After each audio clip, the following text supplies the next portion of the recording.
Hello everybody, मैं doctor Vikram Maskar हूँ, एक कंधे और घुटने का विशेषज्ञ नई दिल्ली इंडिया से। And welcome to another video. इस वीडियो में हम बात करने वाले हैं शोल्डर स्टेबलाइजेशन सर्जिकल टेक्निक्स के बारे में। मतलब क्या क्या ऑपरेशंस होते हैं कंधे को संतुलित करने में और ये अनिवार्य क्यों है। तो जैसे हमने पहले भी बात की है इसके बारे में कि कंधा एक असंतुलित जोड़ है, पर एक बहुत ही मोबाइल जोड़ है, क्योंकि बॉल बड़ा होता है और सॉकेट छोटा होता है। तो कंधे के चारों तरफ मांसपेशियां होती है, कवरिंग होती है और सॉकेट उठी हुई होती है, इसीलिए कंधा संतुलित रहता है। पर अगर इन तीनों में से एक भी मैकेनिज्म काम ना करे तो कंधा बाहर चला जाएगा। तो ये बहुत ही एक ट्रिकी सिचुएशन में है, जिसकी बैलेंस बिल्कुल एक तलवार के नोक पे है, हम बोल सकते हैं। तो अगर इस मैकेनिज्म में एक भी चीज़ ऊपर नीचे हो जाए तो कंधा असंतुलित हो जाता है।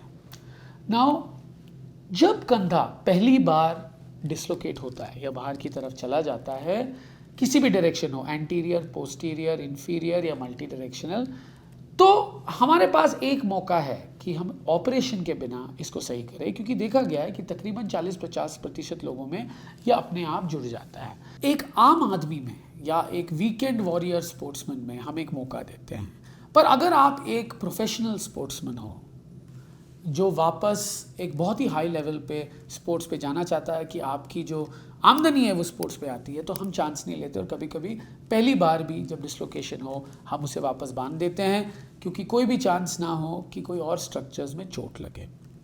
नाउ जब ये दूसरी बार होता है तो सब लोगों में अनिवार्य है कि हम इसे ठीक करें। क्यों? क्योंकि इससे कंफर्मेशन हो जाता है कि एक जरिया बन गया है सॉकेट में जिससे बॉल बाहर जाएगा। तो एक पर्टिकुलर पोजीशन में अगर कंधा चला जाए तो ये बॉल ज़रूर बाहर चला जाएगा, क्योंकि जो उठा हुआ पोर्शन है, लेब्रम है या बैंकिंग है, वो फ्लैट होके नीचे की तरफ चला गया है, तो एक परमानेंट जरिया बन गया है। जब ये जरिया बन जाता है तो क्या होता है, बॉल बाहर निकलता रहता है। जब निकलता रहता है और जरिया ना हो तो बचा है क्या? हड्डी। तो हड्डी घिसने लग जाती है, क्योंकि जैसे बॉल बाहर की तरफ जाता है तो हड्डी को भी घिसा देता है। तो जो ऑलरेडी छोटा सॉकेट है तो और भी छोटा होने लग जाता है और कंधा और भी असंतुलित होने लग जाता है। इसे हम बोलते हैं बोन लॉस, राइट। तो बोन लॉस के वजह से कॉम्प्लिकेशन जो है सर्जरी का वो बढ़ जाता है।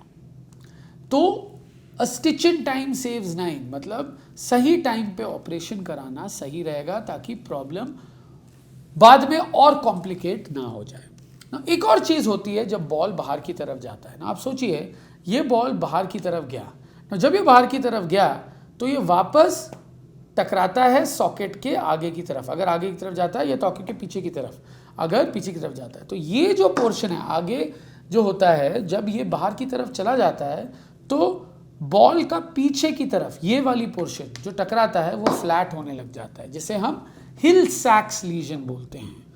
जब पीछे की तरफ चला जाता है तो आगे की तरफ फ्लैट होने लग जाता है, जिसे हम रिवर्स हिल सैक्स लीजन बोलते हैं ना। जब ये बन जाता है तो कंधा एक तरीके से लॉक हो जाता है। तो पहली बार जब उतरता है तो आसानी से वापस आता है, पर जब मल्टीपल टाइम्स उतरता है और ये हिल सैक्स बन जाता है तो ये एक तरीके से लॉक हो जाता है सॉकेट के साथ, तो वापस ले आने में मुश्किल होती है। तो इसमें हम क्या करते हैं, तो सबसे पॉपुलर, सबसे सक्सेसफुल तकनीक होती है दूरबीन का टेक्निक, मतलब आर्थ्रोस्कोपिक सर्जरी। तो आर्थ्रोस्कोपिक सर्जरी में हम क्या करते हैं, एक दूरबीन, एक छेद के द्वारा एक दूरबीन और आर्थ्रोस्कोप, टेलीस्कोप बोल सकते हो, उसको अंदर कंधे में ले जाते हैं, जो इतनी छोटी और बारीक होती है, उससे हम पूरे कंधे को देख सकते हैं। जब हम पूरे कंधे को देख सकते हैं, हम देखते हैं कि ये जो उठा हुआ पोर्शन है, बैंकिंग है, लेब्रम है, कुछ भी बोलो, ये नीचे की तरफ चला गया है। तो इसको हमें हड्डी से थोड़ा रिलीज करके ऊपर की तरफ ले आना है, ताकि वो जो बैंकिंग है, वो जो एलिवेशन है, वो जो बिरयानी की हांडी की तरफ आटा है, वो उसे पूरी तरीके से सील करे। बॉल को पूरी तरीके से ऐसे उठाना है, ये नहीं ऐसे चला था, ऐसे उठाना है। तो हम उठाते हैं अलग अलग औजारों से दूरबीन के द्वारा और अपनी जगह पे हम चिपका देते हैं ना। जब हम चिपकाते हैं ये पैंट की तरह होती है। जब आपका पैंट थोड़ा ढीला होता है तो हमेशा दो हुक होते हैं, एक हुक थोड़ा दूर होता है, एक हुक थोड़ा पास होता है। तो अगर हम ये पैंट की एक तरफ उसको टाइट कर दें और छोटे वाले हुक में लगाएं तो क्या होगा, टाइट होता है। तो ऐसे ही हम जो लेब्रम है उसको थोड़ा ऊपर उठाते हैं, इसको बोलते हैं कैप्सूलर शिफ्ट। मतलब ये जो लेब्रम है, ये जो बैंकिंग है, हम एग्जैक्टली जहां से निकला है वहीं पे नहीं बांधते, हम उसे थोड़ा ऊपर बांधते हैं उससे, ठीक है। मतलब ये बांधा जाता है छोटे छोटे से पेचों के द्वारा जिनमें धागे निकल रहे हैं ना। आज का लेटेस्ट होता है ऑल सूचर एंकर्स, मतलब इनमें पेच ही नहीं होता, इनमें प्लास्टिक मेटल कुछ नहीं होता, बस धागों के गुच्छों से बना हुआ है। वो धागों के गुच्छे हम जो सॉकेट है उनके एज में लगाते हैं, उनसे जो निकला हुआ धागा है उसको हम अलग अलग विशेष इंस्ट्रूमेंट्स के द्वारा लेब्रम से ले लेते हैं और उसको बांध देते हैं आर्थ्रोस्कोपिक इंस्ट्रूमेंट से। तो जब हम बांधते हैं तो हम वो जो एंकर है वो थोड़ा नीचे लगाते हैं और बाइट जो है लेब्रम में वो थोड़ा, बाइट मतलब जो हम सिलाई करते हैं, जो नीडल पास करते हैं उससे थोड़ा आगे ले जाते हैं ताकि वो जो लेब्रम है वो थोड़ा ऊपर की तरफ शिफ्ट हो जाए और टाइट हो जाए ताकि ये कंधा आसानी से ना निकले, ठीक है। तो इसे हम बैंकाट रिपेयर बोलते हैं। जो दूरबीन का ऑपरेशन है इसमें 3-4 एंकर यूज होते हैं और ये लेब्रम जो है वो रिपेयर हो जाता है। बहुत सक्सेसफुल है, डे केयर ऑपरेशन है। सेम डे ही आप घर जा सकते हो या अगले दिन ही जा सकते हो। एक आर्म पाउच दिया जाता है, 2-3 हफ्ते के लिए पहनो, उसके बाद फिजियोथेरेपी, उसके बाद स्ट्रेंथनिंग और तकरीबन 3 महीने में वापस स्पोर्ट्स में जा सकते हैं। नाउ कभी कभी जब वो हिल सैक्स लीजन बना हुआ है, मतलब पीछे की तरफ यहाँ पे गड्ढा बना हुआ है बॉल पे, तो ये एक जरिया बन जाता है हर बॉल निकलने का। 2 तरीके के हिल सैक्स हैं। एक हिल सैक्स जो एंगेज करता है, मतलब वो लॉक हो जाता है वहाँ पे, हर बार निकलता है वहीं पे फंसता है, उसको हम एंगेजिंग हिल सैक्स बोलते हैं। उन वालों में इसको, ये हिल सैक्स लीजन को भरना इंपॉर्टेंट है। पर अगर ये एंगेज नहीं हो रहा, मतलब गड्ढा बना है पर एंगेज नहीं हो रहा, उसमें हम छोड़ देते हैं। तो इसको कैसे भरते हैं, पीछे की तरफ जो मांसपेशी है ना, इससे इसको हम इसके ऊपर चिपका देते हैं दूरबीन के द्वारा ताकि ये इसको बाहर जाने से रोके, ठीक है। इसको हम रेम्प्लेसाज बोलते हैं।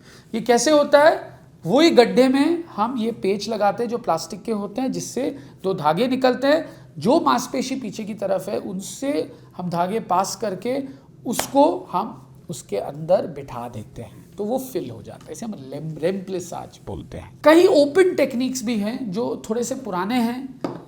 कई सेंटर्स जहाँ पे दूरबीन की जो फैसिलिटी अवेलेबल नहीं है वो लोग ये ओपन वाले टेक्निक्स ज़्यादा इस्तेमाल करते हैं, बहुत सक्सेसफुल है, नो प्रॉब्लम उसमें। और कई पेशेंट्स में अनिवार्य होते हैं जिनमें बहुत ज़्यादा बोन लॉस हो एक्सेट्रा, उसमें हम क्या करते हैं, इसका टेक्निक होता है लटारजे प्रोसीजर। लटारजे मतलब इसमें ये एक नॉन एनाटॉमिकल प्रोसीजर है, मतलब आप बस लेब्रम को नहीं अपनी जगह पे बांध रहे हो, आप कुछ हड्डी को लेके वहाँ लगा रहे हो। तो वो हड्डी कौन सा है, ये आगे की तरफ ये हड्डी है, इसको हम कोराकॉइड बोलते हैं। तो इस कोराकॉइड पे आपकी छाती के मांसपेशियाँ और अलग अलग मांसपेशियों के टेंडन अटैच्ड हैं। तो हम क्या करते हैं, ये कोराकॉइड को काट के ये सॉकेट के नीचे की तरफ हम लगा देते हैं, ठीक है। इससे क्या होता है, ये एक स्लिंग बन जाता है। वो स्लिंग जो है वो बॉल को बाहर जाने से रोक जाता है। और कैसे बांधते हैं, इसमें पेच यूज़ होते हैं, मेटल के पेचेस और वॉशर यूज़ होते हैं, जिससे वो वहाँ पे चिपक जाता है, अल्टीमेटली हील हो जाता है वहाँ पे। तो इसे हम बोलते हैं लटारजे प्रोसीजर। आजकल दूरबीन से भी हो रहा है पर उसमें ज़्यादा सक्सेस नहीं है, कॉम्प्लिकेशन रेट्स ज़्यादा होते हैं लटारजे में। तो लटारजे प्रेफरेबली ओपन ही होना चाहिए। उससे अलग टेक्निक होता है बोन ग्राफ्टिंग, ICBG।